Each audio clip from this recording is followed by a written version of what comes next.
planning for Lisbon in 1992, and it's not very active in producing larger projects because they don't have major movement, major event after the International Expo in 1998.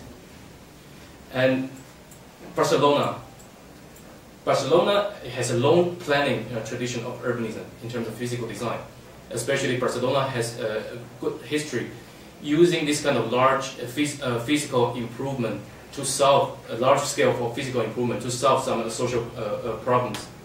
However, even though it's very active in planning, however, the problem it relies on is on the economic sector, because it's characterized by low-tech manufacturing and is far from OECD average in terms of dense knowledge investment, knowledge-based job. So it means that educational level is low skilled labor force, and R&D investment is rather low compared with the European regions. However, in the 1992 Olympics Games, strongly led by public sector, really gained some success of that, and even they win the title of Barcelona model.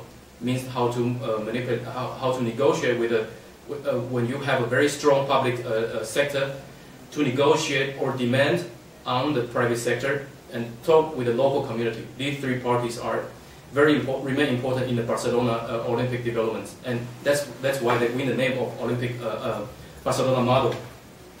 So in general, Barcelona has 3 stages. From 60 to 70s was a kind of laissez-faire development, and 79 to Olympic it demonstrate a leadership in the public sector, and now they have so-called entrepreneurial style, meaning putting more emphasis on the private sector. So in general, in terms of space, in terms of spatial conditions, well, Barcelona and Lisbon are rather sprawl in a way, and in terms of accessibility, Lisbon is quite lagging behind, even though it's attempting to improve its international connectivity. But now, even now, they couldn't decide how or where or to finance the international airport, because now the current one is not enough. And the local interconnectivity is relatively insufficient. And Berlin, for instance, it has very good connectivity, but only remains in local and regional level. Because before it doesn't have an international airport. Instead they have several smaller regional airports instead of big one. But now they are working on it. The Berlin-Brandenburg Airport, now it's one of the latest projects. They are still working on it with the improvement of new central station in Berlin. And housing in Berlin is also changing. I'll show you later on, because the so-called inner city work actually gentrified the inner city of Berlin. Makes it even difficult for middle class to live in one of the city area, in one of the properties. So they start to, after the reunification, they have to sprawl out of in the peripheral areas. And in Lisbon and Barcelona, they have they have common characteristic in terms of housing. Dilemma. One hand, they have a large empty house in the city. On the other hand, there's a high demand of housing. So it's never solved, and it's the same goes to Milan, goes to Madrid, goes to Barcelona, and Lisbon. So, well, I'm going very fast. Actually, I'm not fast, I'm very slow. So, in terms of large projects, Berlin is one of the most active players, but financial burden. Barcelona is still active in producing strategic planning. Right now, after the Olympic Games, you have 22 at Barcelona, and also the Forum, Bezos, and the new central high-speed railway stations. And Lisbon is quite inactive in a way. So I will show you in general the north-south divide. The north is characterized by more richer and more accessibility, but the south is insufficient in terms of Lisbon metropolitan area. And this is how, well, in general. And Berlin, I want to show you that Berlin is not lack of ideas. Actually, Berlin has a lot of ideas dating from the early 19th century. And the Spear plan, the Nazi planner, they also have, but this plan, unfortunately, has not been realized. And starting from the divide after the Berlin Wall, they start to have a land use plan. Each has their own different plans. You know it very well. the East Berlin has the Eastern Berlin has the kind of the 5th year plan, while the West Berlin is received. Well, it's kind of isolated island, of course. It's received subsidy from the West Germany, so it's kind of island, but it's remain compact, and they have several different centers. Okay, this I want to show you. Then,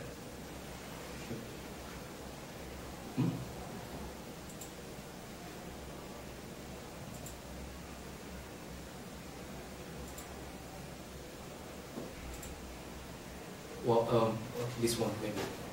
After the 98, after reunification, there's a large of strategies how to reunify this territory together. But however, even the war is disappeared, but the West-East division still remains. Even especially in the East Germany, there's still a lot of sub-centers characterized by high-rise flat concrete flats that bring a lot of social issues. But again, German federal states, they have initiated this kind of soft program, like socially integrated city. They're aiming to use soft approach and combining with the hard physical change improvement together in order to work on in order to solve the social issues.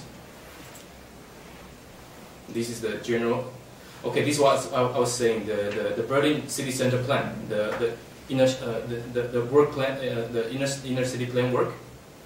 And they're actually using, there are more than 20 of locations, and building new housing, new luxury loft, in which the idea was to attract, the idea from that time is they want to attract rich people back to the city in order to use the positive gentrification effect. But actually it doesn't work, because it's, even for the middle class, they cannot afford to live in this area. And for really rich people, they wouldn't move back to the city center. So it becomes a dilemma for this. And Barcelona, I'm just showing the different generations of planning and the sprawl. And that, well, I have to go fast. And this is the ideas of now current large urban projects, focusing on the so-called cluster, innovative cluster. And this is how it's going to be. Okay, do I have time? No, 20 minutes? Then, well, coming back, the Dublin and Stockholm and Madrid. And these three regions are characterized by a high GDP growth per rate. Dublin is characterized in the past 15 years, 7.6%. Stockholm, 4.8%.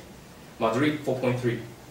And to talk about Dublin, actually Dublin is an interesting case, because into our planner's eyes, it has a lot of mistakes. It's very sprawl, and the public transport is not well served, and it's very socially segregated and spatially segregated. But however, the economic growth is amazing. The reason was because the Irish government, they use a state-led economic development, and they invest on education, and they are targeting in the foreign direct investments. And most important thing, they use very low corporate tax to attract foreign enterprises. And on top of that, the English speaking is also an advantage for them. So that's why America, USA is the biggest investor in Ireland, using most cases they use Dublin as their EMEA headquarters, European, Middle East, and Africa.